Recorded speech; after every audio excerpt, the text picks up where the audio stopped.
Welcome to our channel. We are sincerely trying to choose interesting stories, so we would really like to see your subscription. I'm David, and I've shared 7 years of marriage with Emily. I once held the belief that our bond was unbreakable, but that perception crumbled under the weight of a series of unfolding events. The unraveling started when I suffered an injury at my workplace. As a construction manager, a mishap on the site resulted in a busted knee, and the doctor recommended a 6-week break for recovery. Thankfully, my job's insurance took care of the financial aspect, providing some relief. My initial vision for this time off included leisurely moments at home, perhaps catching up on books or shows during my recuperation. However, Emily had different plans in mind. Early into my recovery, Emily shared her wish to embark on a mini vacation. I found it a bit odd, given my current condition, but she was adamant that it was something she felt compelled to do. When I proposed the idea of joining her, explaining that I could also find relaxation there, she promptly dismissed the notion, attributing it to the doctor's orders. Although I couldn't recall any explicit advice against travel from the doctor, I chose not to press the issue, assuming she needed some personal space amid the stress of caring for an injured spouse. And so, she set off on her vacation, leaving me at home mostly engrossed in TV and feeling a touch of solitude. After Emily's return, an unsettling atmosphere enveloped us. She appeared distant, and when I asked about her trip, her responses were vague, leaving me with a sense that she wasn't fully engaged in our conversation. It was at that moment that seeds of doubt started to take root in my mind. Despite my attempts to brush off these feelings, they lingered, prompting me to confront the need for understanding. In a surprising turn of events, I found myself taking a step I never thought I would. I decided to hire a private investigator. While the choice may sound drastic, the compulsion to unravel the truth became too compelling to ignore. The investigator diligently carried out his work, and after a few weeks, he delivered news that left me utterly stunned. Emily had been spotted with another man during her vacation, and there were even photographic evidence. The revelation struck me like a punch to the gut. When I confronted Emily upon her return, my hands were trembling, and my voice betrayed a wavering composure. "Emily, we need to talk," I managed to say, struggling to maintain a semblance of calm. She glanced at me, a flicker of confusion crossing her face. What's wrong, David? You look upset.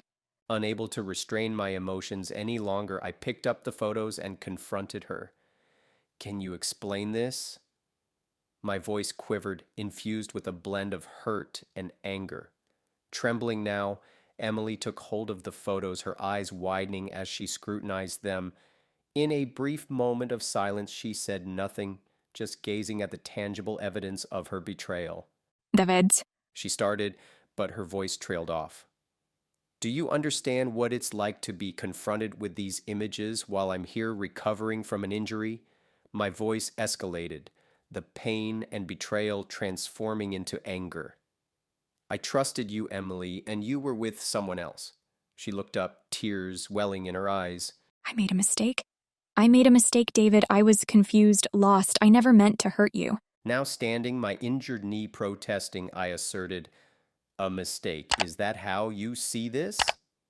"You didn't just make a mistake, Emily. You made a choice, and now I'm making mine." Emily's face crumpled, and she reached out toward me. Please, David. Let's talk about this. We can fix it. I stepped back beyond her reach. "Fix it? How can we fix this? How can I ever trust you again?" she pleaded. David, I love you. I really do. I retorted, "I don't think you grasp what love means, Emily. Love isn't built on deceit and betrayal." Taking a deep breath, a sense of finality washed over me. "I want a divorce. I can't be with someone who doesn't respect the sanctity of our marriage." Emily's tears flowed freely, but I felt like my own had dried up long ago. David, please no. I asserted firmly, "Emily, it's over. You need to leave." Inside, I felt like I was shattering into a million pieces. She stood there for a moment, appearing as if she wanted to say more, but then with a final sob, she turned and walked out of the room. I heard the front door close quietly behind her.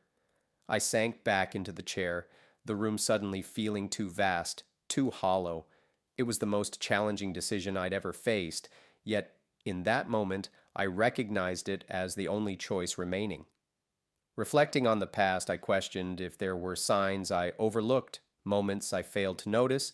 Then it dawned on me that perhaps it's not about what I missed, but about the course of action I'll take next. I'm still recuperating from both my injury and this profound betrayal, but I've gleaned that life has a way of throwing unexpected challenges, and sometimes all you can do is adjust your stance and keep moving forward. The future remains uncertain for me, but I'm navigating it one day at a time. To anyone reading this, be aware that life can indeed throw curveballs. At times, unforeseen events can pave the way for self discovery and, hopefully, a brighter future. Sharing my story has proven to be therapeutic, and I'm grateful for your attentive ear. Now, here's an update. Hello, once more, it's David. I never expected to share another update, but a lot has unfolded since my last post. I feel compelled to share because it's been an intense roller coaster of emotions. Around 2 a.m., I was jolted awake by persistent banging on the front door. Groggy and nursing a sore knee, I stumbled to the door, wondering who could be there at such an ungodly hour.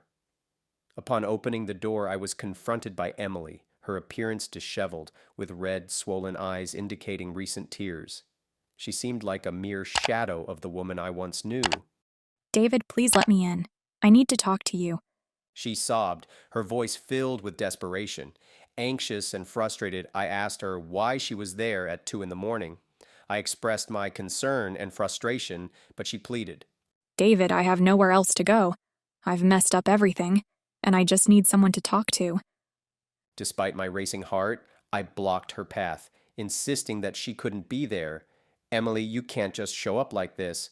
We're getting a divorce, remember? You made your decision. Persistently, she claimed she had made a mistake and still loved me, begging to talk. Filled with anger, I pulled away when she reached for my arm, questioning the authenticity of her love after what she had done. Resolute, I reminded her that she couldn't expect me to forget everything and play the comforting husband. When she tried to push past me again, I called the police. Please explain, Emily. Stop. I raised my voice, attempting to keep her at a distance. You can't just barge in here and disrupt my life again. What you did is not something that can be fixed with a late-night chat.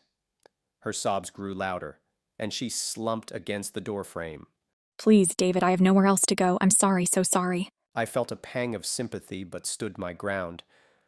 I'm sorry too, Emily, but this isn't right. You need to leave. When she didn't move, I realized I had no other choice. I'm calling the police, Emily. You need to leave now. She looked up at me, a mix of hurt and disbelief in her eyes. You would call the cops on me? For both our sakes? Yes, Emily, the police arrived. You need help, but not the kind I can provide.